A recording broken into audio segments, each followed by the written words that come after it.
Haleluya, shalom Bapak Ibu Saudara. Apa kabarnya? Semua bersuka cita hari ini, amin. Haleluya, kita percaya Allah kita hidup, Dia bangkit dan Dia naik ke surga untuk menyediakan tempat yang terbaik bagi setiap kita, amin. Dan berapa banyak di antara Bapak Ibu Saudara yang percaya Allah kita Allah yang baik, Allah kita Allah yang luar biasa. Oleh sebab itu ini saat yang terbaik untuk kita membawa persembahan kita melalui pujian dan penyembahan kita yang kita akan naikkan di hadapan Tuhan, amin. Mari beri yang terbaik di ibadah kita pada pagi hari ini saudara. Walaupun kita ibadah secara streaming, secara online, tapi kita percaya kuasa Tuhan tidak pernah terbatas oleh ruang dan waktu. Waktu kita ada di tempat ini mengalami sakit, kita percaya ada kesembuhan yang mengalir, amin. Ada kuasa Tuhan yang mengalir dimanapun Bapak Ibu Saudara mengikuti ibadah pada pagi hari ini. Mari kita siapkan hati kita di hadapan Tuhan. Haleluya. Kami bersyukur buat kesetiaan-Mu Tuhan. Kami bersyukur buat kebaikan-Mu, perbuatan-Mu yang dahsyat dalam kehidupan kami. Kami ada di tempat ini Tuhan semua karena kasih-Mu, semua karena kebesaran-Mu Tuhan. Kami mau angkat tangan kami mau sembah Engkau, penyelamat kami, penolong kami yang setia. Haleluya. Mari umat Tuhan sembah Dia. Mari umat Tuhan naikkan puji-pujian yang terbaik bagi Allah kita. Dia penolong yang setia, Dia penyelamat kita, Dia penebus kita. Mari angkat suaramu, mari angkat tanganmu. Dia Allah yang berkuasa, Dia Allah yang layak disembah. Tiada nama lain seperti namanya, namanya yang berkuasa membebaskan, namanya yang berkuasa membawa kehidupan. Kiara daralaba ya karalaba, haleluya. Kiara laba ya karalaba, ralaba ya karalaba. Ini yang makarala ya kiara laba. Kiara daralaba ya karalaba ya karalaba ya sandaralaba. Engkau penyelamat kami, Engkau sumber kehidupan kami, Engkau pertolongan kami, satu-satunya yang kami andalkan. Tiada nama lain, hanya Engkau Tuhan, hanya Engkau Tuhan.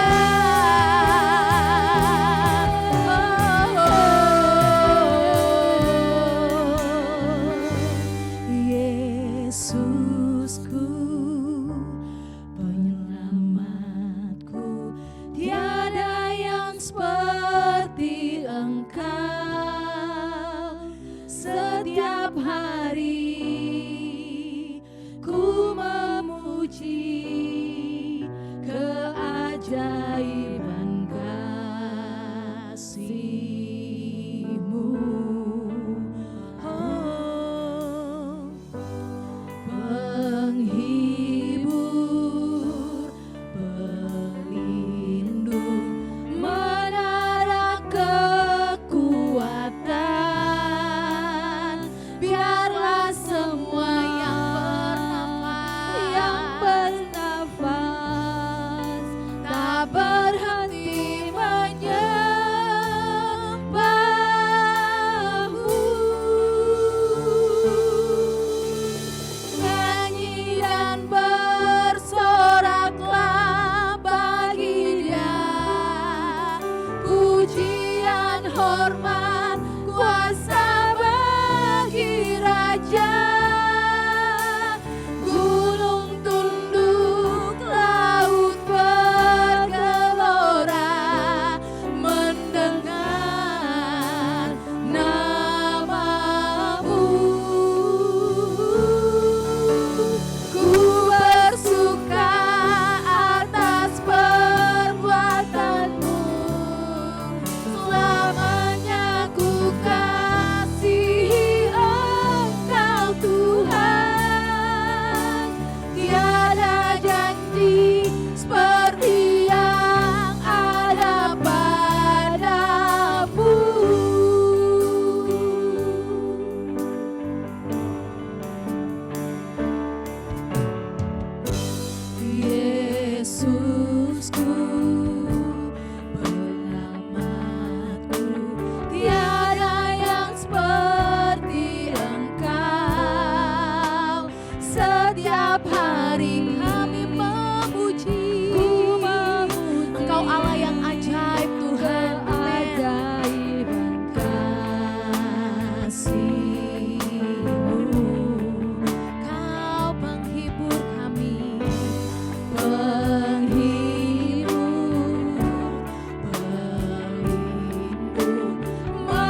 pujian bagi anak domba. Haleluya, haleluya bagi anak domba. Haleluya, haleluya karenanya menyembuhkan setiap lidah, suku, bangsa, semua makhluk dan pulau. Berikan glory, berikan hormat, beri pujian bagi anak domba. Beri pujian, beri pujian bagi anak domba. Kami beri pujian, beri pujian bagi anak domba. Haleluya. Mari sorakan haleluya. Haleluya, haleluya. Haleluya, haleluya, haleluya di dalam nama Yesus. Haleluya. Amin. Mari setiap umat Tuhan kita mau bangkit bersama-sama, kita mau menyatakan kebesaran Tuhan lewat pujian kita. Amin. Haleluya.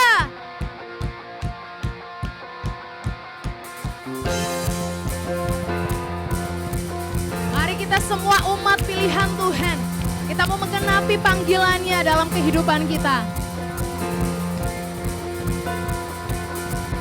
Mari kita semua umat pilihan Allah, dengarlah panggilannya untuk menggenapi firman-Nya.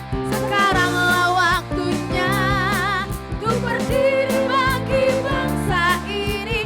Mari maju umat pemenang. Mari kita semua, mari kita semua umat pilihan Allah, dengarlah panggilannya untuk menggenapi firman-Nya. Sekaranglah waktunya untuk berdiri bagi bangsa ini. Mari maju umat pemenang. Ku kan bangkit, nyatakan kemuliaan-Nya. Ku kan bangkit, nyatakan kebesaran-Nya. Sampai setiap lutut bertelut, semua lidah mengaku Yesus Kristus Dialah Tuhan, Raja segala raja. Dialah Raja, haleluya. Dia Raja yang memerintah atas kehidupan setiap kita, amin.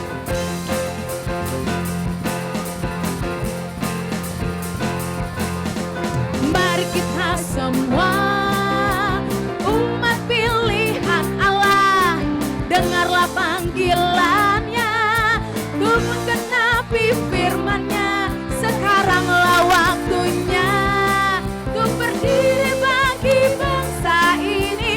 Mari maju umat pemenang. Kami kan bangkit, ku kan bangkit, nyatakan kemuliaan-Nya. Ku kan bangkit, nyatakan kebesaran-Nya. Sampai setiap lutut bertelut, semua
semua sama-sama kita bertepuk tangan buat Tuhan. Perbuatan-Mu ajaib atas hidup kami Tuhan. Oh, oh.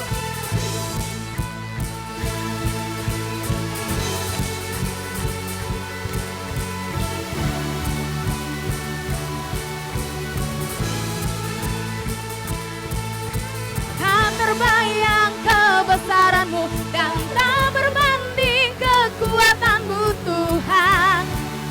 Kau megah bagiku segenap jiwa dan pengharapan telah ku serahkan untuk rencana-Mu Tuhan. Kau Raja atasku. Hanya Kau yang layak ditinggikan.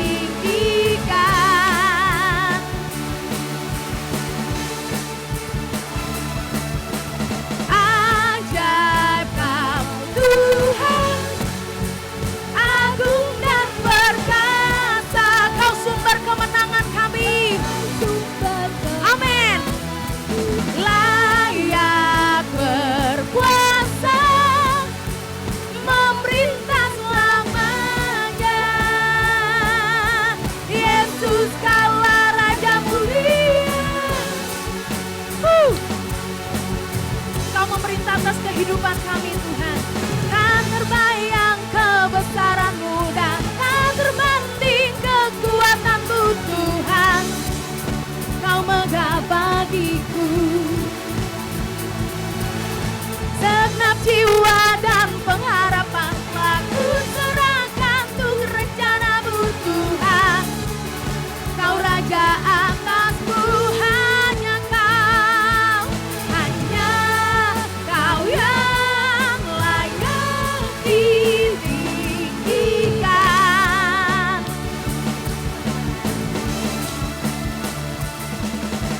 Ajaib Kau Tuhan, agung dan perkasa.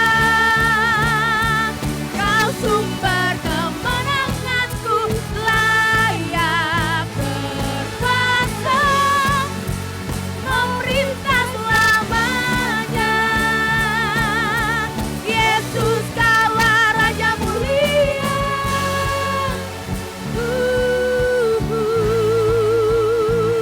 Kau mulia, Kau mulia. Ajaib segala perbuatan-Mu, ajaib segala perbuatan-Mu atas kami Tuhan.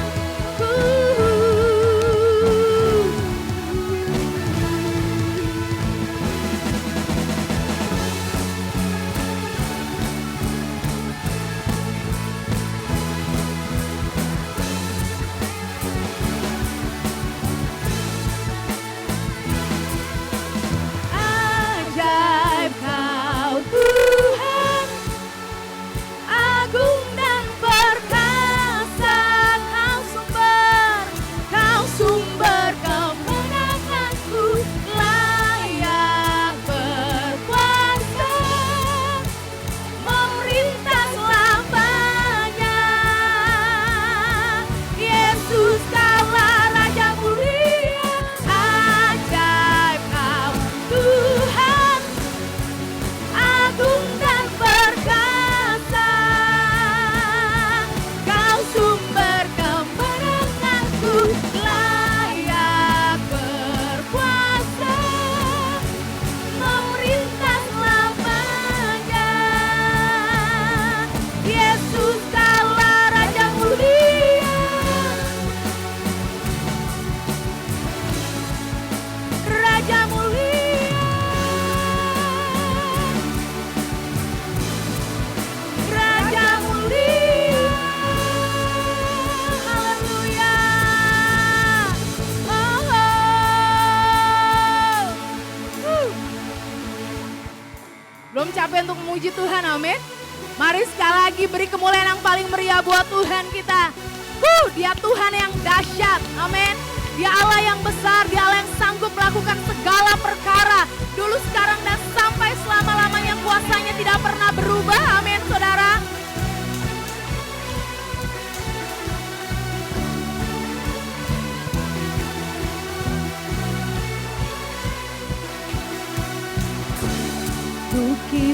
cakrawala, merangkai jagat raya, pencipta alam semesta,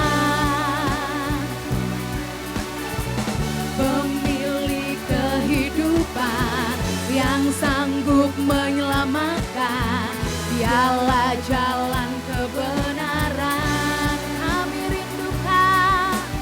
Kami rindukan kuasa lawatan-Mu. Kebangkitan pasti terjadi. Oh, oh, oh, datanglah dan bertata, kuatan berkuasa saat hati bersatu, menaikkan pujian, belenggu dipatahkan, mujizat dinyatakan. Gue disandar.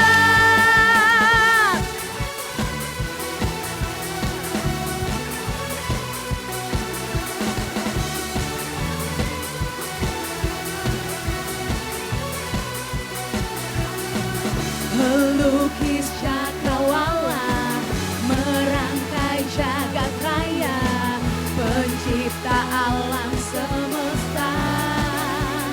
Oh, pemilik kehidupan yang sanggup menyelamatkan. Dialah jalan kebenaran. Kami rindukan kuasa lawatan-Mu. Kebangkitan pasti terjadi. Oh, oh, oh, datanglah dan bertata, kuatan berkuasa saat hati bersatu, menaikkan pujian, belenggu dipatahkan, mujizat dinyatakan. Gue disangka. Kita percaya roh Allah hadir di tempat ini, amin. Dimanapun kita berada, roh Allah hadir waktu kita menyembah Tuhan, memuji Tuhan. Dan kita percaya mujizat dinyatakan atas kehidupan setiap kita, amin saudara.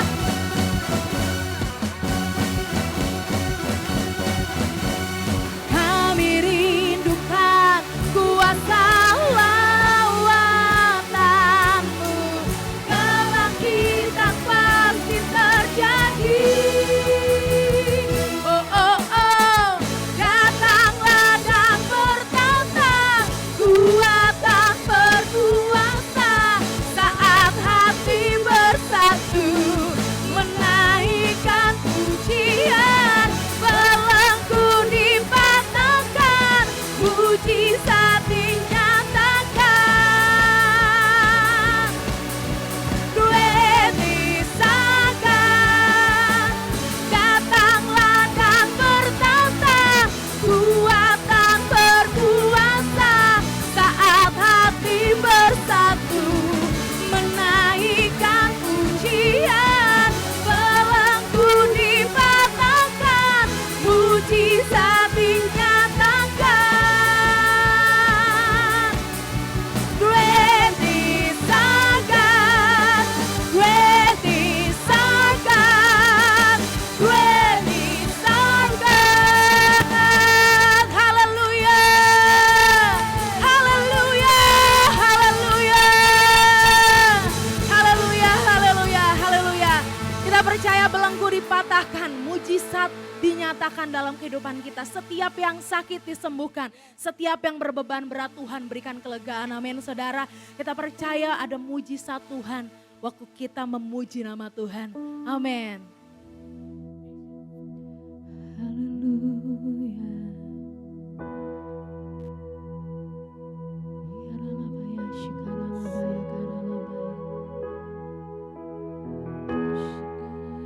Sebab Engkau yang layak Tuhan, sebab Engkau yang layak Tuhan.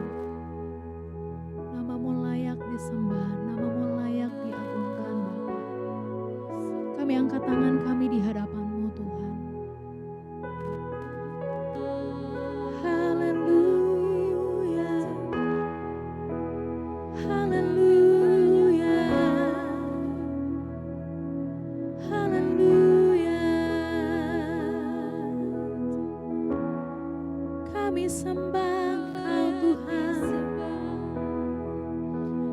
satu-satunya. Engkau salah satu-satunya yang layak disembah. Oh, syukiri aralaba ya karalaba. Engkau indah bagiku, Engkau mulia.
It was my cross you bore, so I could live in the freedom you died for.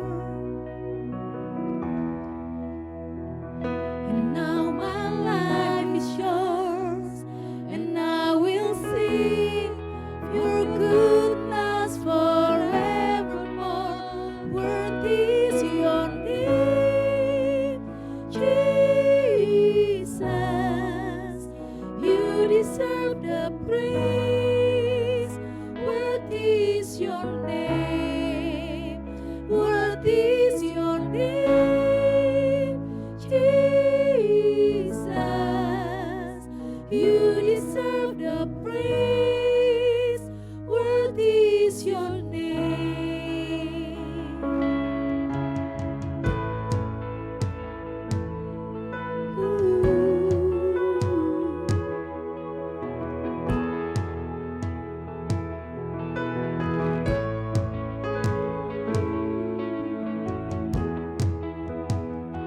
And now my shame is gone. I stand amazed. Your love undeniable.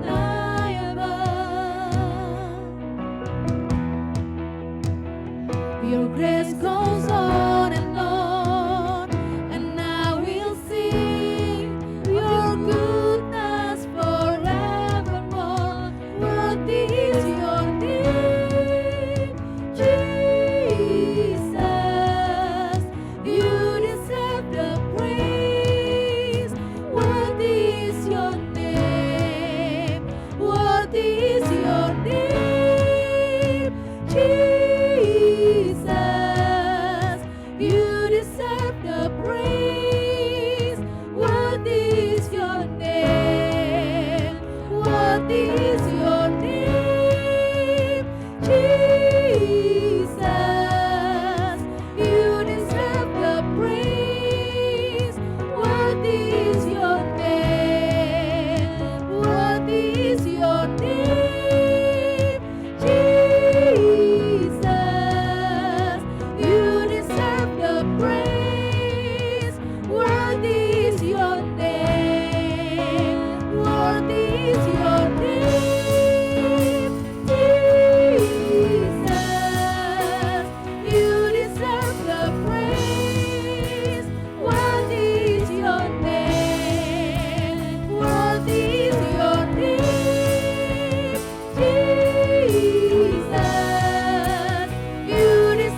the name above all names. Be exalted now in the heavens as your glory fills this place. You alone deserve our praise. You're the name above all names. Be exalted now in the heavens as your glory fills this place. You alone deserve our praise. You're the name above all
sikiria makurada baya siria makarada sikiri.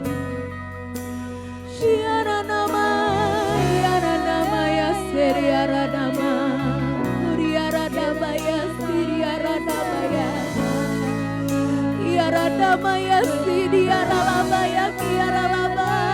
Siria radaba iara daralabaya.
Your glory fills this place.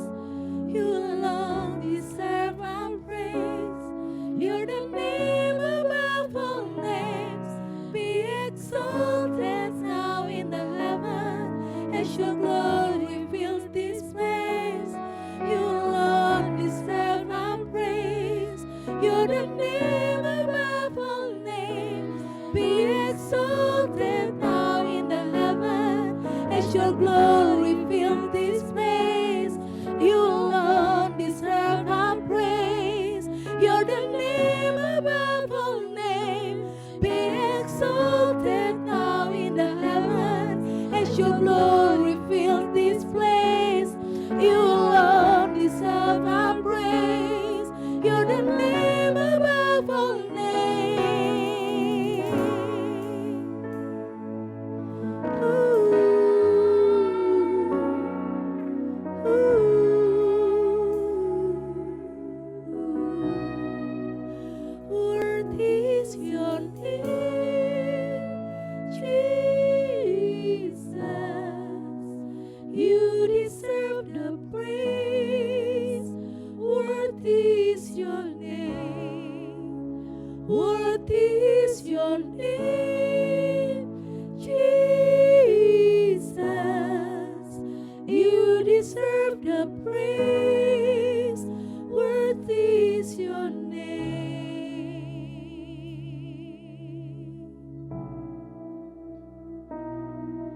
Amazing grace, how sweet the sound that saved a wretch like me.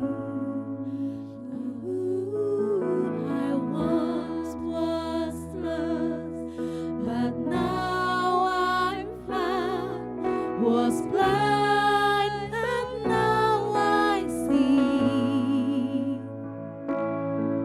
Amazing grace, how sweet the sound that saved a wretch like me. I once was lost, but now I'm found. Was blind, but now I see. Oh, I can see you now.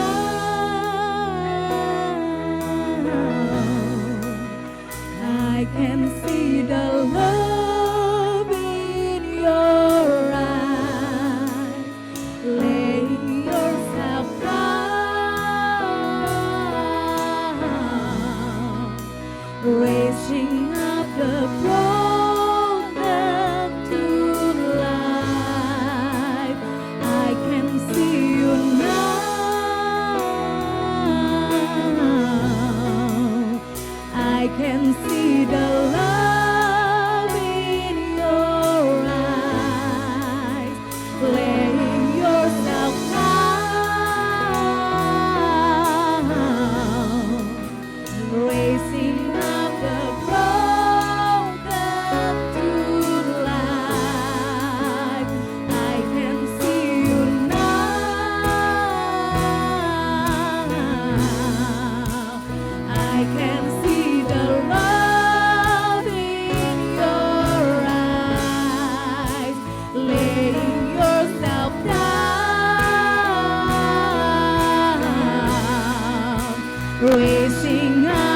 broken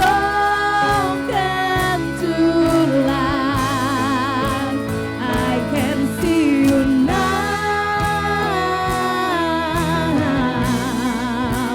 I can see the love in your eyes, laying yourself down, raising up the broken to life. Amazing grace, how sweet the sound that saved a wretch like me. Ooh, I once was lost, but now I'm found. Was blind, but now I see. Amazing grace, how sweet the sound that saved a wretch like me. Oh, I once was lost, but now I'm found. Was blind, but now I see. Amazing grace, how sweet the sound that saved a wretch like me. I once was lost, but now I'm found. Was blind, but now I see.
I can see the love in your eyes, laying yourself down, raising up the broken to life. I can see you now.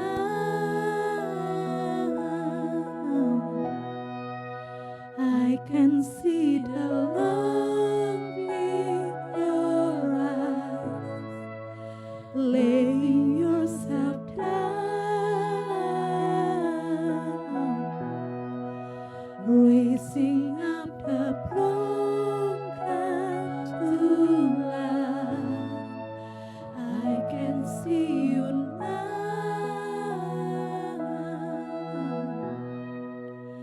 I can see the love in your eyes, laying yourself down,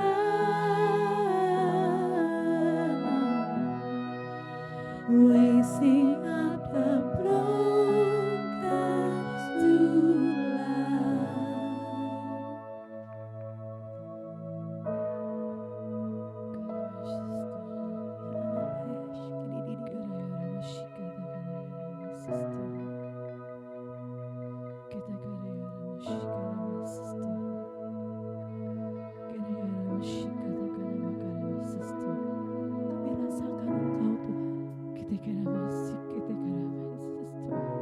rasakan Engkau hadir Tuhan.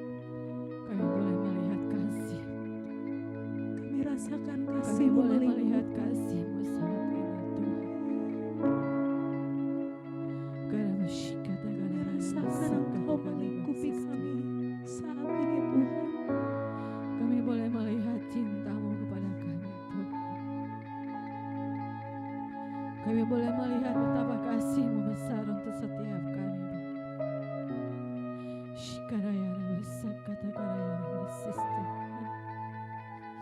Kami tahu betapa Engkau mencintai kami Tuhan. Engkau mati, Engkau bangkit, dan Engkau naik ke surga Tuhan, untuk memberikan suatu tempat yang indah untuk setiap kami Tuhan. Kami bersyukur punya Allah seperti Engkau Tuhan. Kami tahu kasih-Mu tidak ada yang melebihi Tuhan apapun di dunia ini. Kami tahu Tuhan, kami boleh melihat Tuhan cinta-Mu Tuhan. Kami tahu Tuhan kasih-Mu tidak berkesudahan untuk setiap kami.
Haleluya, Shalom, selamat pagi Bapak Saudara yang dikasihi Tuhan. Saya percaya kita semua diberkati lewat pujian penyembahan yang tadi dipimpin oleh tim Praise and Worship.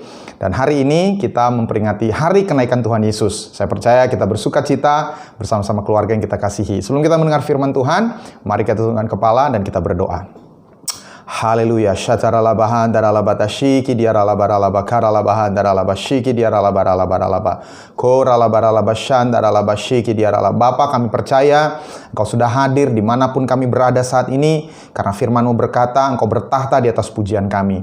Dan pagi hari ini kami merenungkan firman Tuhan tentang kenaikan Tuhan Yesus ke surga. Kami percaya saat ini kami sudah didudukkan bersama-sama dengan Dia di surga, jauh lebih tinggi dari semua penguasa yang ada di bumi ini, dengan satu tujuan, supaya kami bisa dipakai Tuhan untuk menyelamatkan orang-orang di sekitar kami. Itu sebabnya kami buka hati kami, berfirmanlah Tuhan, sebab kami siap mendengar. Di dalam nama Tuhan Yesus, kita semua siap mendengar firman Tuhan, sama-sama katakan, amin. Puji Tuhan, katakan kiri kanan kepada kiri kanan Bapak Saudara, kita pasti diberkati hari ini. Nah, hari ini saya ingin menyampaikan firman Tuhan dengan judul, ditinggikan untuk menyelamatkan. Ditinggikan untuk menyelamatkan. Setelah Tuhan Yesus menyelesaikan misinya di bumi, Tuhan Yesus naik kembali ke surga, karena Dia berasal dari surga. Di Yohanes 3 ayat 31 dikatakan, siapa yang datang dari atas adalah di atas semuanya. Siapa yang berasal dari bumi termasuk pada bumi dan berkata-kata dalam bahasa bumi. Siapa yang datang dari surga adalah di atas semuanya.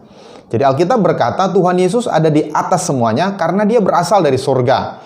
Jadi Dia tidak bisa dibandingkan dengan tokoh-tokoh lain di bumi ini, seperti nabi, rasul, raja-raja, orang-orang kaya di bumi ini. Sebab sehebat apapun mereka, semua orang-orang tadi berasal dari bumi, dan kemudian mati lalu dikubur dan tidak bangkit-bangkit lagi.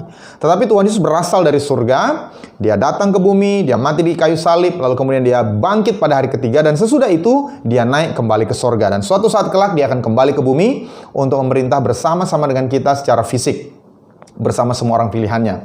Nah, mengapa Tuhan Yesus harus naik ke surga? Mungkin Bapak Saudara bertanya. Ada beberapa alasan. Pertama, supaya Roh Kudus bisa dicurahkan. Yohanes 16 ayat 7 berkata, namun benar yang kukatakan ini kepadamu adalah lebih berguna bagi kamu jika aku pergi. Sebab jikalau aku tidak pergi, penghibur itu tidak akan datang kepadamu. Tetapi jikalau aku pergi, aku akan mengutus Dia kepadamu.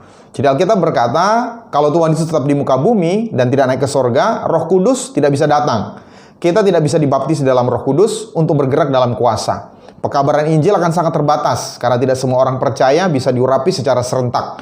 Pelayanan akan seperti pola perjanjian lama, hanya orang-orang tertentu yang diurapi oleh Roh Kudus. Itu sebabnya Yesus berkata, lebih baik bagi kamu supaya aku pergi, kembali ke surga supaya Roh Kudus bisa diutus. Lalu yang kedua, Tuhan Yesus juga naik ke surga supaya Dia bisa menjadi pembela bagi kita. Di Roma 8 ayat 34, Kristus Yesus yang telah mati, bahkan lebih lagi yang telah bangkit, yang juga duduk di sebelah kanan Allah, yang malah menjadi pembela bagi kita. Jadi kita punya pembela di surga. Mungkin saudara bertanya, pembela terhadap apa? Kita harus ingat, iblis itu mendakwa saudara dan saya siang dan malam. Dia mendakwa supaya kita divonis, kita dihukum. Ada kutuk yang turun dalam hidup kita, ada sakit penyakit, ada kebangkrutan yang terjadi dalam hidup kita. Tapi puji Tuhan, karena Yesus naik ke surga, Dia duduk di sebelah kanan Allah menjadi pembela bagi kita. Dia akan membatalkan semua dakwaan iblis kepada kita. Di 1 Yohanes 1 ayat 9 dikatakan, jika kita mengaku dosa kita, maka Ia adalah setia dan adil, sehingga Ia akan mengampuni segala dosa kita dan menyucikan kita dari segala kejahatan. Ayat ini bicara banyak istilah peradilan. Ada kata adil, ada kata mengampuni, ada kata menyucikan.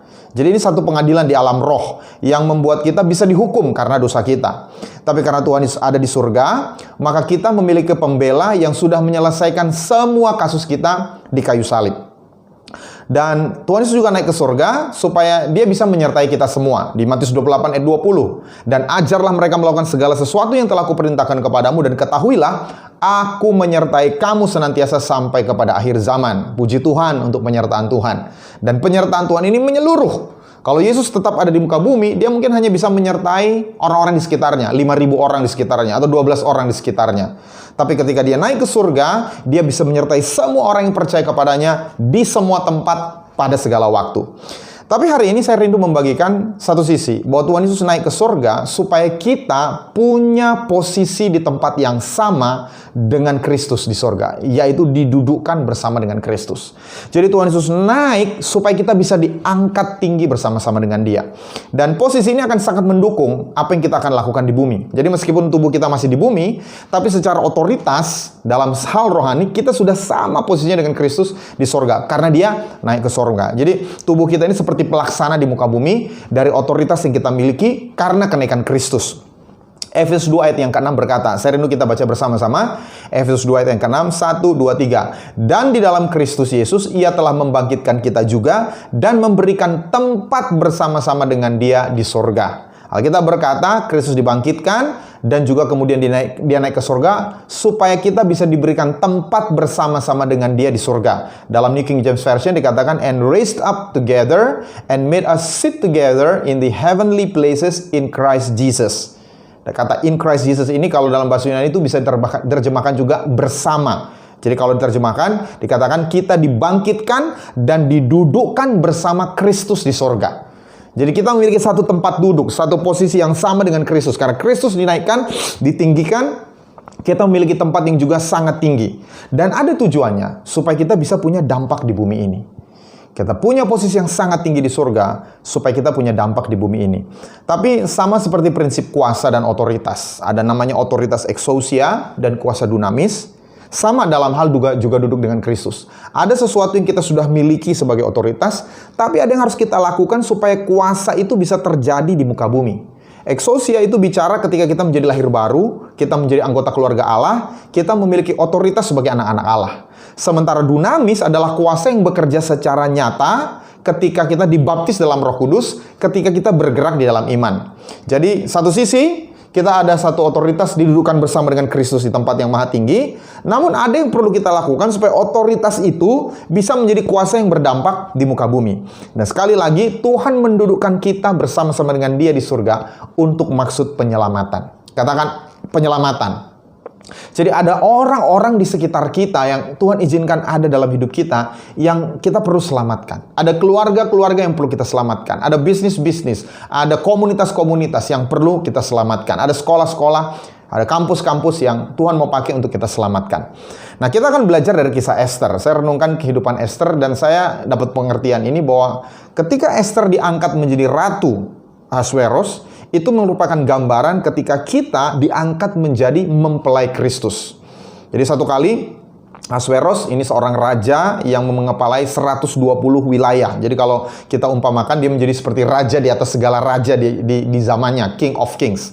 Dia mencari ratu karena ratu yang lama dia buang, dia tidak mau lagi pakai sebagai ratu, sebagai permaisuri, kemudian dia buat sayembara. Dan singkat cerita, Esther, seorang Yahudi, seorang buangan, seorang yatim piatu, kemudian menjadi ratu, menjadi istrinya. Dan kemudian dalam perjalanan waktu ada seorang jahat bernama Haman. Haman ini dipakai oleh setan untuk menggagalkan rencana Mesias datang ke muka bumi. Kalau saudara harus mengerti, setiap kali ada genosida atau pemusnahan massal terhadap bangsa Yahudi, tujuannya cuma satu, supaya Mesias yang dijanjikan untuk datang melalui keturunan orang Israel itu gagal.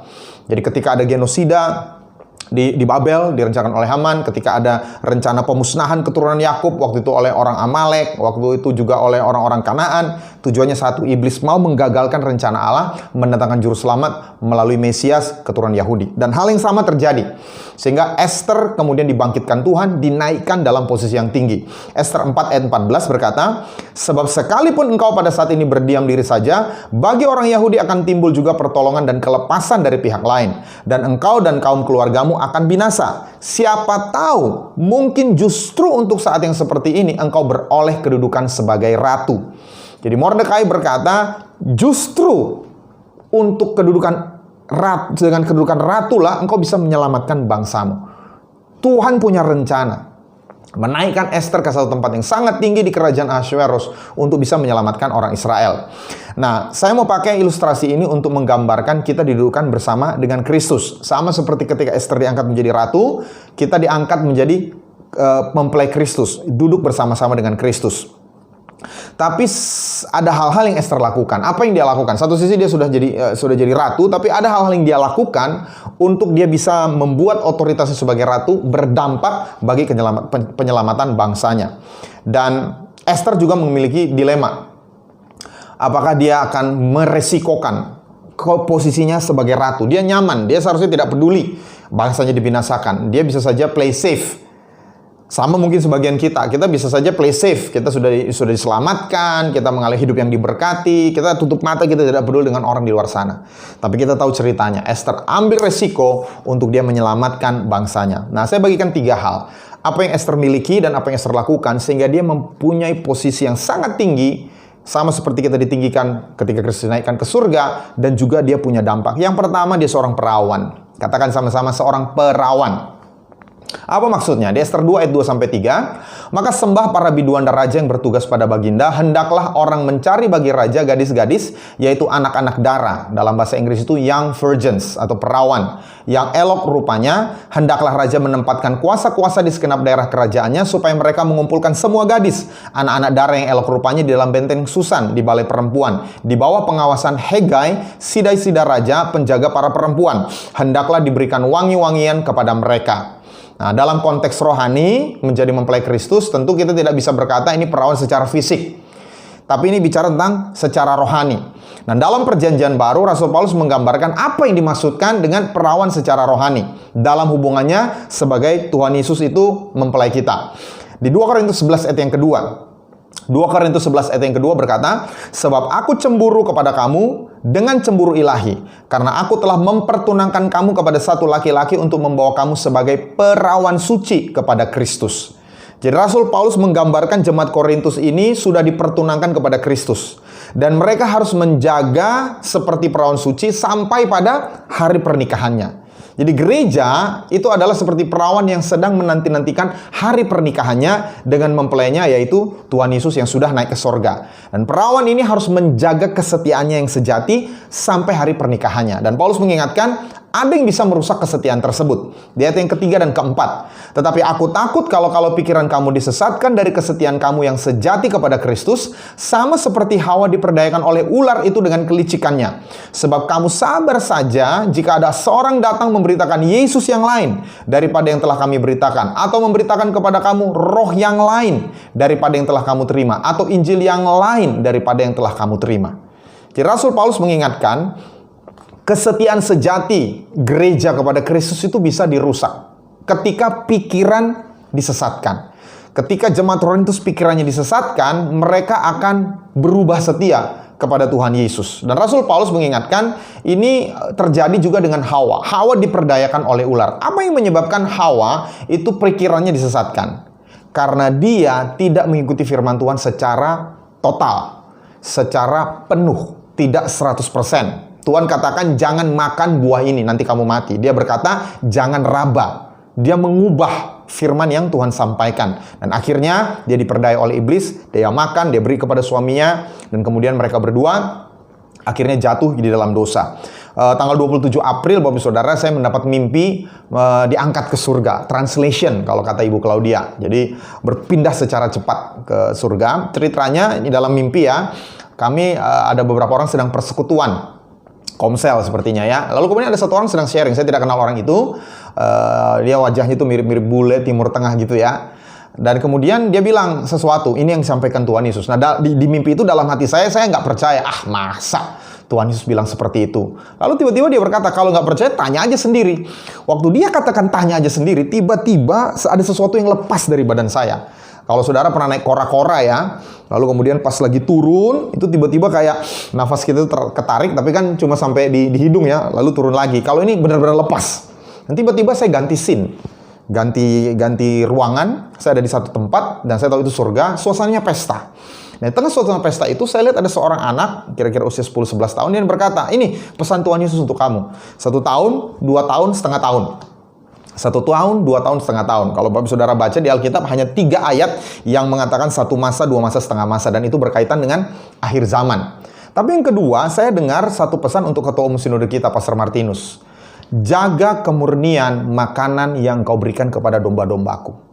jaga kemurnian makanan yang kau berikan kepada domba-dombaku. Jadi waktu kami turun, saya sampaikan, ini loh pesan Tuhan Yesus untuk saya, lalu untuk Pastor Martinus. Dan tiba-tiba terbangun. Apa yang saya mau sampaikan, ini sesuatu yang penting. Kita harus jaga hidup kita punya kemurnian di hadapan Tuhan. Supaya apa? Supaya kita dikatakan di sini tidak menerima Yesus yang lain. Ayat 4. Tidak menerima roh yang lain. Tidak menerima Injil yang lain. Bagaimana mungkin kita bisa mencintai Yesus yang lain? Setiap kita ini mempunyai Yesus versi kita masing-masing. Ini disebut image. Image tentang Yesus di dalam pikiran kita. Sesuai dengan pewahyuan kita. Tapi hati-hati, ini bisa sesuatu yang menyesatkan. Tuhan melarang orang Israel membentuk satu image apapun. Baik di atas bumi, di atas langit, di bawah bumi. Tentang Yahweh. Jadi walaupun mereka menyembah Yahweh yang benar, tapi Allah yang benar itu tidak boleh dijadikan image. Karena kalau dijadikan image, tiap orang akan punya versi yang berbeda. Versi sesuai keinginan masing-masing. Dalam mengikut Tuhan Yesus pun kita harus hati-hati. Jangan sampai kita punya image tentang Tuhan Yesus. Kita pikir kita mencintai Yesus, tapi sebetulnya itu Yesus yang lain. Kita pikir itu Yesus, tapi itu bukan Yesus yang sebenarnya. Kita bentuk image tentang Yesus sesuai dengan keinginan kita. Waktu kita tidak mau mengampuni orang lain, kita gambarkan Yesus itu bisa mengerti sakit hati kita. Yesus bisa berempati sehingga kita tidak apa-apa, tidak mengampuni orang lain. Waktu kita tidak mau mengaku akan dosa kita gambarkan Yesus itu penuh kasih karunia dan bisa terima apa adanya. Saya masih ingat beberapa waktu yang lalu saya punya ada orang yang dilayani, dia berkata, "Pak, dia dari latar belakang agama lain, dia bilang, boleh nggak saya berdoa di depan orang tua yang sudah meninggal? Saya minta izin sama Tuhan, nanti sudah itu saya minta ampun, sudah lakukan hal itu." Saya bilang, nggak bisa. Tuhan Yesus itu nggak bisa dimermainkan. Dia murah hati tapi tidak murahan. Tapi seringkali kita punya konsep Yesus seperti itu. Dan kita membenarkan tindakan kita dengan menciptakan image Yesus yang lain. Nah, gereja sebagai perawan bagi Tuhan Yesus artinya gereja yang tidak memiliki Yesus yang lain untuk dicintai. Seperti apa Yesus yang benar? Seperti yang digambarkan Injil. Dia menyembuhkan orang sakit, dia mengikat orang mati. Tapi juga Yesus yang suka berdoa. Kalau kita punya gambaran tentang Yesus yang benar, kita menjadi orang yang suka berdoa. Yesus yang mengampuni orang yang menyakitinya. Yesus yang mengasihi orang yang mengkhianatinya. Dan ketika kita mencintai Tuhan Yesus, kita mencintai seluruh kepribadiannya. Bukan hanya yang sesuai dengan kemauan kita. Waktu saya menikah dengan istri, saya menikah dengan seluruh kepribadiannya. Dia menikah dengan seluruh kepribadian saya. Kami saling menikah, saling menerima apa adanya. Bedanya adalah kita masih punya kekurangan. Tapi Tuhan Yesus pribadi yang sempurna dan kita harus terima segalanya. Injil juga yang sama, hal yang sama. Kita pakai firman Tuhan untuk membenarkan tindakan kita. Itu yang membuat kita punya kesetiaan bisa berubah kepada Tuhan. Nah, mengenai roh yang lain, saya mau bahas sedikit tentang ini lebih dalam. Ini bukan bicara tentang ada Roh Kudus yang lain, bukan. Roh yang lain R yang kecil di sini, R-nya R kecil. Artinya, ini satu roh yang diimpartasikan oleh Rasul Paulus awalnya. Tapi kemudian jemaat Korintus terima roh yang lain, bukan roh yang diimpartasikan oleh Rasul Paulus. Dan karena mereka memiliki roh yang lain, kesetiaan mereka kepada Kristus itu kemudian menjadi berubah. Nah, bagaimana kita selalu memiliki roh yang sama? Caranya sederhana. Kita semua harus sama-sama bersekutu di dalam Tuhan. Ingat, Tuhan itu adalah roh. Dan Tuhanlah yang bisa mempersatukan kita semua di dalam roh. Tidak ada roh antar roh yang bisa bersatu tanpa kehadiran Tuhan di tengahnya. Itu sebabnya suami istri, saudara bisa sehati sepikir tapi tidak seroh. Anda punya visi yang sama, punya tujuan yang sama, latar belakang pendidikan yang sama, latar belakang keluarga yang sama, cara berpikir yang sama, belum tentu satu roh. Kenapa? Karena belum tentu dua-duanya bersekutu di dalam roh yang sama dengan Tuhan. Di 1 Yohanes 5 ayat 7, ini syaratnya kita bersekutu di dalam Tuhan dan bersekutu dalam roh satu dengan yang lain. Tetapi jika kita hidup di dalam terang, sama seperti Dia ada di dalam terang, maka kita beroleh persekutuan seorang dengan yang lain, dan darah Yesus anaknya itu menyucikan kita daripada segala dosa. Alkitab berkata, kita harus berjalan di dalam terang. Katakan, berjalan di dalam terang. Transparan. Tidak ada yang disembunyikan satu dengan yang lain. Waktu saudara mulai sakit hati dan saudara tidak mengampuni satu orang dengan yang lain, Anda tidak bisa bersekutu dalam satu roh dengan orang tersebut. Karena tidak ada transparansi, ada sesuatu yang kita sembunyikan. Atau waktu kita hidup dalam dosa yang tersembunyi, orang lain tidak tahu, tapi kita lakukan satu dosa. Kelihatannya kita bersekutu dalam komsel, dalam gereja, dalam kelompok pemuritan, dalam doa bersama. Tetapi Tuhan tidak bisa bersekutu dengan dosa. Sehingga kita tidak bersekutu dalam satu roh. Saudara memiliki roh yang lain. Itu sebabnya kita harus cek diri kita. Apakah kita punya hati yang bersih satu dengan yang lain? Apakah kita punya dosa yang kita sembunyikan yang orang lain tidak tahu? Selama hal itu ada, kita memiliki roh yang lain. Kita mungkin bisa beda pikiran, beda tujuan awalnya. Tetapi waktu kita punya satu roh, maka roh itu akan membuat, roh yang sama itu akan membuat pikiran kita, tujuan kita, itu bisa menjadi satu. Tapi tidak sebaliknya. Saudara bisa berangkat dari tujuan yang sama, tapi kalau kita tidak membereskan satu dengan yang lain, kita bisa memiliki roh yang berbeda, dan akhirnya akan memiliki tujuan dan jiwa dan pikiran dan hati yang berbeda. Itu sebabnya waspada. 3 hal ini bisa merusak kesetiaan kita. Waktu kita memiliki image tentang Yesus yang lain, waktu kita memiliki image tentang Injil yang lain, yang kita pakai untuk membenarkan sikap kita yang salah. Atau yang ketiga, kita memiliki dosa yang kita sembunyikan, sikap yang tidak mengampuni, sakit hati satu dengan yang lain. Sehingga roh kita berbeda dari roh Tuhan yang bersekutu dengan orang yang lainnya. Lalu yang kedua, apa yang Esther lakukan? Pengawasan. Untuk menjadi seorang ratu, Esther harus bersedia dibimbing oleh mereka yang mengerti apa maunya raja. Esther 2 ayat yang ke-8, setelah titah dan undang-undang raja tersiar dan banyak gadis dikumpulkan di dalam benteng Susan, di bawah pengawasan Hegai, maka Esther pun dibawa masuk ke dalam istana raja, di bawah pengawasan Hegai, penjaga para perempuan. Jadi Hegai ini adalah seorang sida-sida raja, yang mengerti kemauan raja terhadap permaisurinya. Nah, dalam hubungan kita dengan Kristus sebagai mempelai gereja, Kristus itu kita mempelai Kristus, pribadi Roh Kuduslah yang mengawasi kita untuk bertumbuh menjadi sepadan dengan Kristus mempelai kita. Jadi kita harus hidup di bawah bimbingan, hidup di bawah pimpinan pengawasan Roh Kudus. Yohanes 16 ayat 12 sampai 14.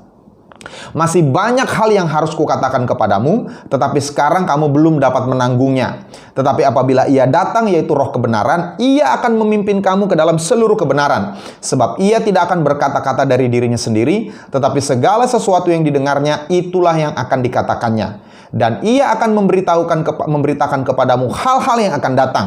Ia akan memuliakan aku, sebab ia akan memberitakan kepadamu apa yang diterimanya daripadaku. Jadi Tuhan Yesus berkata kepada murid-muridnya, ada banyak hal yang masih aku ingin ceritakan kepada kamu, tapi kamu belum bisa menanggungnya. Nanti Roh Kudus yang akan datang, dia yang akan memberitahukan segala hal. Kenapa? Karena dia akan memberitakan kepadamu apa yang daripadaku. Yang sekarang aku mau sampaikan, tapi kamu belum bisa menanggungnya. Itu kurang lebih kalau saya paraphrase firman Tuhan ini. Nah, kenapa mereka belum bisa menerima apa yang Yesus mau sampaikan? Karena masih butuh proses untuk mendewasakan diri mereka. Mereka belum memiliki kapasitas untuk menghandle semua kebenaran yang Tuhan Yesus sampaikan. Dan Roh Kudus yang memberitakan apa yang Tuhan Yesus mau sampaikan itu. Dia pribadi yang mengerti apa yang Tuhan Yesus mau sebagai mempelai pria dari mempelai wanitanya. Nah, ada 3 hal yang Roh Kudus lakukan dalam diri seseorang. Ini yang rindu dia kerjakan. Pertama, kalau kita mau dibimbing atau diawasi oleh Roh Kudus, pertama kita harus didiami oleh Roh Kudus. Katakan didiami. Jadi Roh Kudus mau berdiam di dalam diri kita. Kapan itu terjadi? Ketika kita menerima Yesus dan kita menjadi anak-anak Allah. Roma 8 ayat 15. Sebab kamu tidak menerima roh perbudakan yang membuat kamu menjadi takut lagi. Tetapi kamu telah menerima roh yang telah menjadikan kamu anak Allah. Oleh roh itu kita berseru, ya Aba, ya Bapa. Yang pertama, kalau kita mau diawasi, dibimbing oleh Roh Kudus menjadi mempelai Kristus, kita harus didiami oleh Roh Kudus.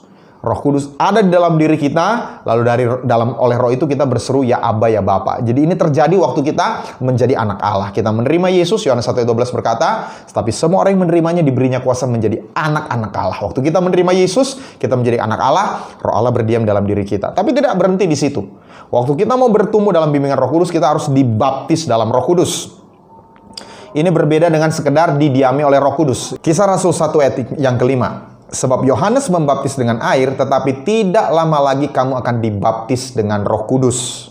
Jadi Tuhan Yesus berkata kepada murid-muridnya yang sudah menjadi anak-anak Allah, yang sudah percaya bahwa Yesus itu mati dan bangkit, yang sudah percaya bahwa Yesus adalah Tuhan, yang sudah didiami oleh Roh Kudus, tidak lama lagi kamu akan dibaptis dengan Roh Kudus. Artinya ini dua pengalaman berbeda. Banyak orang berkata dibaptis Roh Kudus itu adalah waktu kita terima Yesus. Tidak. Kalau sama, Tuhan Yesus tidak perlu mengatakan ini. Nah, baptisan Roh Kudus artinya kita dibaptis di dalam kuasa. Kita tidak hanya sekedar menerima pribadi Roh Kudus, tapi kita bergerak di dalam kuasa Roh Kudus. Katakan kuasa Roh Kudus. Nah, di dalam perjanjian baru, istilah ini sering juga dipakai dengan istilah dipenuhi Roh Kudus. Jadi dibaptis dalam Roh Kudus, dipenuhi Roh Kudus itu event yang sama, peristiwa yang sama. Dan saat kita dipenuhi Roh Kudus, kita akan bergerak dalam karunia-karunia Roh. Kita akan menyatakan kuasa Allah. Dan ini yang membuat kita dapat menyebarkan keharuman Kristus. Jadi salah satu yang diarahkan oleh Hegai kepada Esther adalah berendam dalam wangi-wangian yang disukai oleh raja. Jadi bau badan itu bisa bikin ilfil, saudara ya, sehingga harus diganti. Dan mungkin standarnya Ahasveros ini agak tinggi. Kenapa? Bayangkan Esther 2 ayat 12. Tiap-tiap kali seorang gadis mendapat giliran untuk masuk menghadap Raja Ahasveros, dan sebelumnya ia dirawat menurut peraturan bagi para perempuan selama 12 bulan. Sebab seluruh waktu itu digunakan untuk pemakaian wangi-wangian. Anda bayangkan 1 tahun untuk pakai parfum, 6 bulan untuk memakai minyak mur, dan 6 bulan lagi untuk memakai minyak kasai, serta lain-lain wangi-wangian perempuan. Ini saya nggak tahu, ini Ahasveros sensitif mungkin hidungnya ya. Jadi dia harus cium bau yang enak. Sehingga 12 bulan calon permaisurinya itu di treatment, perawatan. Bayangkan ya ibu-ibu ya, 12 bulan Anda berendam dalam wangi-wangian. Bosen juga kali ya. Tapi poinnya adalah memang kita diminta untuk memiliki keharuman tertentu bagi Kristus. Keharuman apa yang disukai oleh Tuhan? Di 2 Korintus 2 ayat 14. Tetapi syukur bagi Allah yang dalam Kristus selalu membawa kami di jalan kemenangannya. Dengan perantaraan kami, ia menyebarkan keharuman pengenalan akan Dia di mana-mana. Jadi keharuman apa yang diinginkan Tuhan dalam hidup kita? Kita menyebarkan keharuman untuk orang itu mengenal akan Tuhan lewat pemberitaan Injil. Tapi secara khusus dalam firman Tuhan kali ini adalah kita harus menyatakan kuasa Tuhan. Kita harus mendemonstrasikan kuasa Tuhan. Ketika kita dibaptis dalam Roh Kudus, ketika kita beriman, kita bergerak dalam karunia Roh Kudus, orang akan mengalami kesembuhan, orang akan mengalami kelepasan, orang akan mengalami terobosan dalam hidupnya, orang akan mengalami mujizat, orang akan mengalami multiplikasi. Itu yang akan membuat mereka mengenal bahwa Kristus itu adalah Tuhan yang hidup. Dan Roh Kudus mau membawa kita sampai ke level ini. Itu sebabnya jangan egois.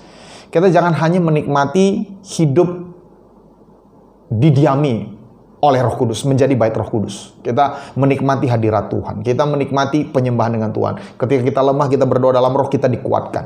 Tapi sekarang kita harus naik level. Seperti mempelai yang harus terus bertumbuh sepadan dengan pasangannya. Gereja harus bertumbuh sepadan dengan Kristus. Kita harus bergerak dalam kuasa. Mari jemaat Hope bergerak dalam kuasa. Berdoa untuk orang sakit. Dan ini cara kita bisa menyebarkan keharuman pengenalan akan Dia. Itu sebabnya penginjilan itu bukan hanya sekedar berita baik, tapi juga demonstrasi. Beritakan Injil, sembuhkan orang sakit. Beritakan Injil, usirlah setan-setan. Beritakanlah Injil, bangkitkanlah orang mati. Beritakanlah Injil bahwa kerajaan Allah sudah dekat, tahirkanlah orang kusta. Tuhan Yesus selalu ingatkan ini. Kita perlu dibaptis dalam Roh Kudus supaya kita bisa bergerak dalam kuasa. Lalu yang ketiga yang Roh Kudus bawa adalah kita dipimpin oleh Roh Kudus. Kita tidak hanya sekedar didiami oleh Roh Kudus, kita tidak hanya sekedar dibaptis dalam Roh Kudus, tapi kita harus hidup dipimpin oleh Roh Kudus. Ini bicara ketika kita menyangkal diri kita, memikul salib kita, mengikut Tuhan, mengikuti apa yang Tuhan mau. Dan Esther lakukan hal yang sama kepada Hegai. Esther 2 ayat 15, ketika Esther anak Abihail, yakni saudara ayah Mordekai yang mengangkat Esther sebagai anak mendapat giliran untuk masuk menghadap raja, maka ia tidak menghendaki sesuatu apapun selain daripada yang dianjurkan oleh Hegai, sida-sida raja, penjaga para perempuan. Maka Esther dapat menimbulkan kasih sayang pada semua orang yang melihat dia. Jadi Esther tahu kunci bagaimana dia mendapatkan favor. Dia tidak menghendaki apapun selain yang dianjurkan oleh Hegai. Kenapa? Karena Hegai tahu apa yang disenangi oleh Ahasveros. Itu sebabnya kita juga harus melakukan apa yang Roh Kudus mau. Karena Roh Kudus tahu apa yang dikehendaki oleh Kristus mempelai kita. Esther tidak meminta apapun. Saya tahu dia pasti punya banyak kehendak. Karena memang dia bisa minta apa saja. Tapi dia tidak minta apapun sesuai selain daripada yang dianjurkan oleh Hegai. Dan ini yang seharusnya ada dalam hidup kita. Kita berdoa untuk terus bertumbuh dalam hidup hanya untuk melakukan kehendak Tuhan. Walaupun ini bukan sesuatu yang gampang, karena kita masih hidup dalam darah dan daging. Kita masih punya keinginan pribadi. Tapi lihat Tuhan Yesus, dia Tuhan yang menjadi manusia. Tuhan Yesus juga terus-menerus memberikan dirinya dipimpin oleh Roh Kudus. Lukas 4 ayat 1, Yesus yang penuh dengan Roh Kudus kembali dari sungai Yordan lalu dibawa oleh Roh Kudus ke padang gurun. Saya percaya kalau selesai dibaptis, biasanya apa? Makan-makan ya. Selesai dibaptis apa? Sukacita dengan satu keluarga. Tapi Alkitab berkata Yesus kembali dari sungai Yordan dibawa ke padang gurun, puasa 40 hari. Lalu ayat 14, sesudah puasa dalam kuasa Roh, kembalilah Yesus ke Galilea. Jadi selalu dia dibawa oleh Roh Kudus. Dibawa oleh Roh Kudus ke padang gurun, dalam kuasa Roh dia pergi ke tidak sembarangan tempat, ke Galilea. Dan saya berdoa supaya ini visi kita. Kita punya visi untuk bertumbuh, sama seperti visi jemaat kita di Karihop. Kita bertumbuh, mengenal dan mengalami Tuhan, bertumbuh diberkati untuk memberkati. Kita terus bertumbuh dibimbing oleh Roh Kudus. Dan ini ada levelnya. Setiap level itu memiliki syarat. Saudara tidak bisa mengerti pelajaran SMP kalau saudara tidak lulus SD. Saudara tidak bisa mengerti pelajaran SMA kalau saudara nggak lulus SMP. Mungkin saudara bisa dengar guru SMA mengajar, Anda manggut-manggut, tapi don't have idea what he's talking about. Ada kapasitas tertentu yang saudara harus kejar sebelum saudara mengerti pewahyuan di level tertentu. Itu sebabnya Filipi 3:16 berkata, tetapi baiklah tingkat pengertian yang telah kita capai, kita lanjutkan, katakan lanjutkan, menurut jalan yang telah kita tempuh. Jadi Tuhan mau kita tidak berpuas diri. Kalau saudara sudah menjadi orang yang didiami oleh Roh Kudus, mari jadi orang yang dibaptis dalam Roh Kudus, bergerak dalam kuasa. Kalau saudara sudah bergerak dalam kuasa Roh Kudus, mari bertumbuh menjadi orang yang dipimpin Roh Kudus, di mana seluruh kehendak kita adalah untuk melakukan kehendak Allah. Lalu yang ketiga, yang terakhir hari ini, apa yang Esther miliki? Dia memiliki pengorbanan. Pertama dia perawan, yang kedua dia dalam pengawasan, ketiga dia memiliki pengorbanan. Jadi setelah Esther menjadi ratu, tidak otomatis otoritasnya sebagai ratu bisa menyelamatkan bangsanya dari pemusnahan massal. Ada satu karakter yang harus dia miliki, yaitu berani berkorban sampai berkorban nyawa. Katakan berani berkorban. Esther 2 ayat 15-16, maka Esther menyuruh menyampaikan jawab ini kepada Mordekai. Pergilah, kumpulkanlah semua orang Yahudi yang terdapat di Susan dan berpuasalah untuk aku. Janganlah makan dan janganlah minum 3 hari lamanya, baik waktu malam maupun baik waktu siang. Aku serta dayang-dayangku pun akan berpuasa demikian. Dan kemudian aku akan masuk menghadap raja. Sungguh pun berlawanan dengan undang-undang. Kalau terpaksa aku mati, biarlah aku mati. Wow, ini perkataan seorang ratu yang bisa play safe, yang bisa main aman, cari aman.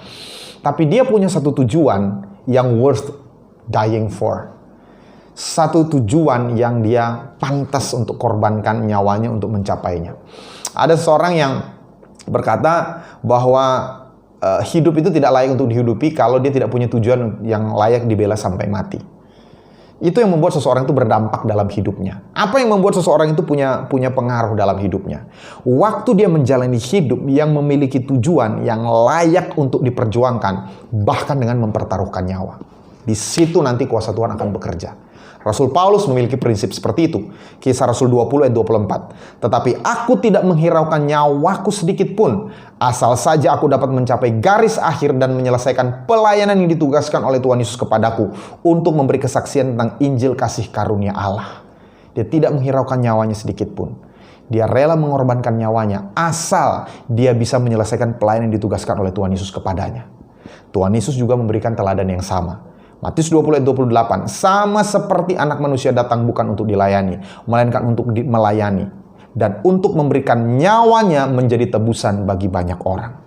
Jadi sejak Tuhan Yesus hadir di muka bumi, dia tahu bahwa suatu saat dia harus mati untuk menggenapi tujuan Bapa dalam hidupnya. Tidak semua kita akan dipanggil untuk jadi orang yang mati martir, kehilangan nyawa bagi Kristus. Tapi yang saya mau tekankan hari ini, mari jadi orang yang memiliki satu tujuan yang layak untuk kita perjuangkan. Dengan segenap kekuatan kita, dengan segenap hati kita, dengan segenap pikiran kita. Dan itu bukan hanya untuk keluarga kita. Seorang suami bukan hanya habis-habisan untuk menafkahi istri dan anak-anaknya. Atau ibu untuk anak-anaknya, untuk menolong suaminya. Atau anak-anak berjuang untuk demi orang tuanya. Bukan. Kita lakukan ini karena kita mau berkorban untuk Tuhan Yesus yang sudah mengasihi kita. Saya motivasi pelajar-pelajar. Mari bekerja sebagai pelajar dengan sungguh-sungguh. habis-habisan, beri yang terbaik. Jangan malas-malasan, jadi orang yang rajin. Berkorban waktu, berkorban kesenangan, tunda kesenangan saudara. Berkorban sekarang untuk belajar sungguh-sungguh. Supaya saudara bisa mempermuliakan saudara lewat studimu. Saudara yang karyawan juga. Mungkin orang lain banyak korupsi waktu, korupsi uang di perusahaan saudara. Saudara berkorban. Saudara jangan hiraukan apa yang orang lain lakukan. Karena saudara punya tujuan untuk menyelamatkan perusahaanmu. Untuk saudara menyelamatkan orang-orang di perusahaanmu. Ibu rumah tangga berkorban untuk keluarga. Suami-suami bekerja dengan sungguh-sungguh berkorban untuk keluarga. Tapi di atas semua itu, mari kita berkorban juga untuk pemberitaan Injil. Orang yang punya karakter berkorban, anak Tuhan yang punya karakter berkorban seperti ini, itu yang layak untuk disandingkan dengan Kristus. Kenapa? Karena Kristus pun memiliki mental berkorban yang sama. Dia datang bukan untuk dilayani, melainkan untuk melayani. Dan jangan hitung-hitungan. Kalau kita berkorban, kita jangan bandingkan diri dengan orang lain, jangan hitung-hitungan. Karena Tuhan yang akan membalasnya bagi kita. Amin. Jadi 3 hal ini kita diangkat, ditinggikan untuk menyelamatkan orang-orang di sekitar kita. Dan 3 hal yang harus kita miliki adalah kita jaga kesetiaan kita yang sejati seperti seorang perawan yang menjaga kesuciannya bagi mempelainya. Kita jaga kesetiaan kita kepada Kristus. Kita mau hidup dibimbing oleh Roh Kudus. Kita tidak hanya sekedar didiami oleh Roh Kudus, kita hidup kita harus mengalami baptisan Roh Kudus, tapi juga hidup dipimpin Roh Kudus. Sampai hidup kita hanya melakukan kehendak Allah. Dan mari memiliki hati yang mau berkorban. Sama seperti Esther, waktu dia rela mempertaruhkan nyawanya, ada favor Tuhan. Raja kemudian akhirnya menerima dia, dan singkat cerita, bangsanya diselamatkan. Amin. Saya percaya ada favor Tuhan, ada perkenanan Tuhan, waktu kita punya hati seperti hatinya Esther. Haleluya. Amin. Mari kita tundukkan kepala, kita berdoa. Terima kasih Bapa di surga. Terima kasih untuk firman-Mu yang bisa kami dengarkan, kami renungkan. Dan lebih lagi kami komitmen mau melakukannya. Terima kasih Bapa di surga.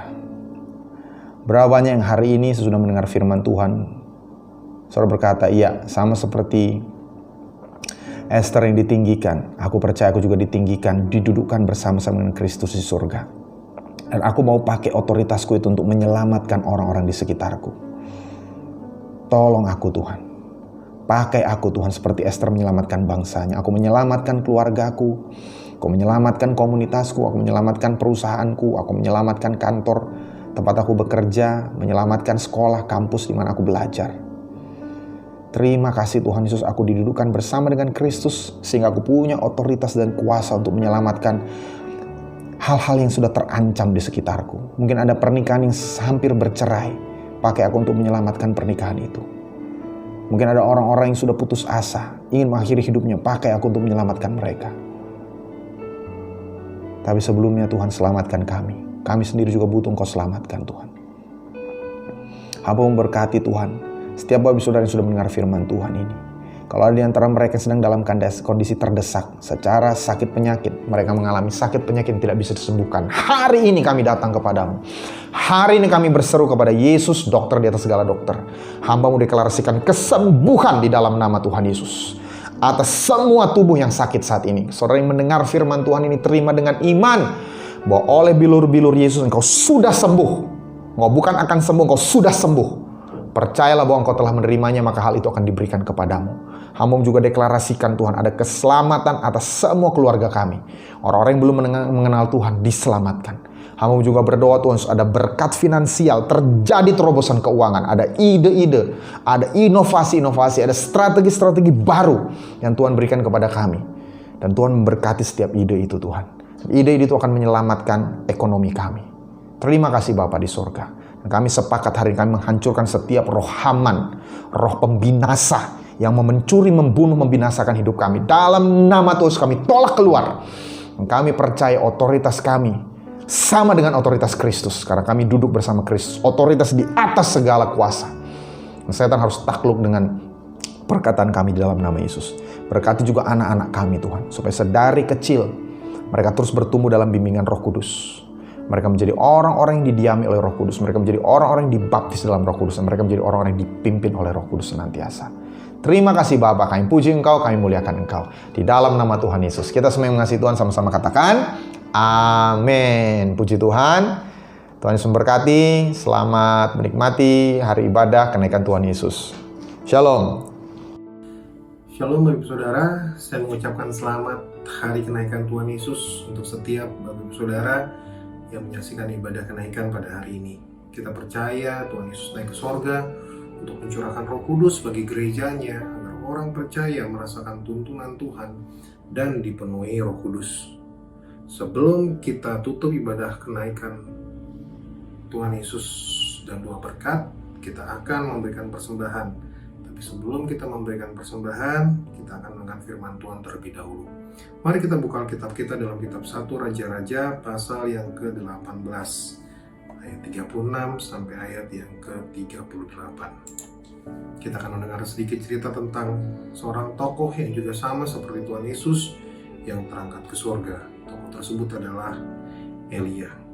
1 Raja-Raja 18 ayat 36 sampai 38 berkata, kemudian pada waktu mempersembahkan korban petang, tampillah Nabi Elia dan berkata, ya Tuhan Allah Abraham, Ishak dan Israel, pada hari ini biarlah diketahui orang bahwa Engkaulah Allah di tengah-tengah Israel, dan bahwa aku ini hamba-Mu, dan bahwa atas firman-Mu lah aku melakukan segala perkara ini. Jawablah aku ya Tuhan, jawablah aku, supaya bangsa ini mengetahui bahwa Engkaulah Allah ya Tuhan, dan Engkaulah yang membuat hati mereka tobat kembali. Lalu turunlah api Tuhan menyambar habis korban bakaran, kayu api, batu dan tanah itu. Bahkan air yang dalam parit itu habis dijilatnya. Kita sudah sering mendengar cerita yang luar biasa ini Bapak Ibu. Cerita di mana api turun dari langit menyambar persembahan Elia. Cerita ini juga bisa menjadi motivasi untuk setiap kita bagaimana kita mempersembahkan persembahan yang Allah terima. Apa yang dilakukan Elia sehingga Allah menjawab permohonan Elia dan melakukan perkara yang luar biasa terhadap persembahan Elia. Yang pertama adalah Elia percaya kepada Allah. 1 Raja-Raja 18 berkata seperti ini, ayat 36, kemudian pada waktu mempersembahkan korban petang, tampillah Nabi Elia dan berkata, ya Tuhan Allah Abraham, Ishak dan Israel, pada hari ini biarlah diketahui orang bahwa Engkaulah Allah di tengah-tengah Israel, dan bahwa aku ini hamba-Mu, dan bahwa atas firman-Mu lah aku melakukan segala perkara ini. Saya percaya kejadian ini bukanlah settingan Bapak Ibu. Ini taruhannya kehidupan Elia. Kalau Elia gagal, Elia bisa dibunuh. Yang Elia lakukan adalah benar-benar percaya dan bergantung penuh kepada Tuhan. Makanya dia berkata bahwa atas firman-Mu lah aku melakukan segala perkara ini. Kalau dalam terjemahan lain, atas perkataan-Mu lah aku melakukan perkara ini. Seharusnya hal ini juga yang mengajarkan kita bahwa karena firman Tuhan kita memberikan persembahan, bahwa karena ada janji Tuhan lah kita mempersembahkan persembahan kita. Bukan karena rutinitas bagi orang Kristen, bukan karena kewajiban, bukan karena perintah atau suruhan manusia, bukan karena kebutuhan gereja, tapi karena percaya akan firman Tuhan, tapi karena percaya akan pemeliharaan Tuhan. Sama seperti yang Elia lakukan. Jadi yang pertama, kenapa Allah terima persembahan Elia? Karena Elia percaya kepada Tuhan. Lalu yang kedua, apa yang Elia lakukan sehingga Allah menerima persembahan Elia? Yang kedua adalah Elia mempersiapkan persembahannya. Dipersiapkan. Sama-sama katakan dipersiapkan. 1 Raja-Raja 18 ayat 31 sampai 33 berkata, kemudian Elia mengambil 12 batu menurut jumlah suku keturunan Yakub. Kepada Yakub ini telah datang firman Tuhan, engkau akan bernama Israel. Yang mendirikan batu-batu itu menjadi mezbah demi nama Tuhan, dan membuat suatu parit sekeliling mezbah itu yang dapat memuat 2 sukat benih. Ia menyusun kayu api, memotong lembu itu dan menaruh potongan-potongannya di atas kayu api itu. Kenapa Allah mengerjakan perkara yang luar biasa kepada persembahan Elia? Karena Elia mempersiapkan persembahannya dengan sangat baik. Elia tidak sembarangan atau asal-asalan dalam mempersiapkan persembahannya. Ada kekhususan dan aturan yang dilakukan oleh Elia dalam mempersembahkan korban kepada Allah. Makanya Elia persiapkan dengan sangat baik. Ia buat mezbah persembahan dari batu dan jumlahnya harus 12. Lalu dia susun kayu api dengan rapih. Dia potong-potong lembu. Saudara, nggak mudah potong-potong sendirian. Nggak mudah potong-potong lembu sendirian. Elia nggak taruh main langsung utuh-utuh semua badan-badan lembu tersebut. Tidak. Elia potong-potong dan susun-susun potongan tersebut di atas kayu api. Dia tahu dia akan mempersembahkan kepada siapa persembahannya. Maka Elia mempersiapkan persembahannya dengan sangat baik. Harusnya hal ini pun menjadi pelajaran untuk setiap kita dalam mempersiapkan persembahan. Siapa yang akan kita persembahkan persembahan kita menentukan kesungguhan kita dalam mempersiapkannya. Saya akan ulangi, siapa yang akan kita persembahkan persembahan kita menentukan kesungguhan kita dalam mempersiapkannya. Dan waktu Elia percaya dan sungguh-sungguh mempersembahkan persembahannya, mukjizat terjadi. Api turun dari langit menyambar persembahan Elia. Persembahan Elia diterima oleh Tuhan. Saat ini kita akan mempersembahkan persembahan kita kepada Tuhan melalui rumah Tuhan. Allah pasti melihat persembahan Bapak Ibu Saudara-saudari dan saya. Tapi saya sangat percaya hanya persembahan yang khusus, yang disiapkan dengan sangat baik, dengan sungguh-sungguh, yang Allah akan lakukan perkara yang luar biasa. Amin. Mari kita berdoa. Kami bersyukur untuk firman yang disampaikan, dan tiba saatnya kami juga akan memberikan persembahan. Dan kami juga mau memberi yang terbaik dari apa yang kami punya. Kami berdoa, kami tolak, kami hancurkan ketakutan, kekhawatiran yang membuat kami tidak bisa mempersiapkan persembahan yang terbaik yang kami punya. Kami berdoa ada sukacita Allah, ada iman yang timbul saat ini pada waktu mempersiapkan persembahan. Demi nama Yesus kami berdoa. Amin. Amin. Puji Tuhan, Bapak Saudara bisa memberikan persembahan melalui aplikasi Dana atau OVO atau GoPay di nomor yang ada di layar yang sedang Bapak Ibu Saudara saksikan. Atau bisa transfer melalui rekening gereja, yaitu rekening BCA atau Mandiri. Saya mengucapkan terima kasih untuk setiap persembahan, baik itu perpuluhan, racing fund, atau persembahan lainnya.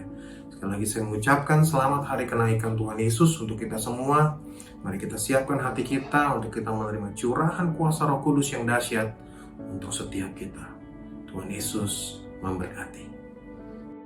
Haleluya, saya percaya kita sangat diberkati lewat ibadah hari ini. Sebelum kita akhiri ibadah ini, mari kita angkat kedua tangan kita, terima berkat dari Tuhan. Kiranya berkat dari Allah Bapa, damai sejahtera dan kasih karunia dari Anak Yesus Kristus, persekutuan dan penghiburan Roh Kudus kiranya menyertai kita sekalian, mulai dari saat ini sampai Maranatha, Tuhan Yesus datang kedua kalinya, bahkan sampai selama-lamanya. Dan kita semua yang mengasihi Tuhan sama-sama katakan, amin. Tuhan Yesus memberkati, sampai ketemu di ibadah raya hari Minggu. God bless you.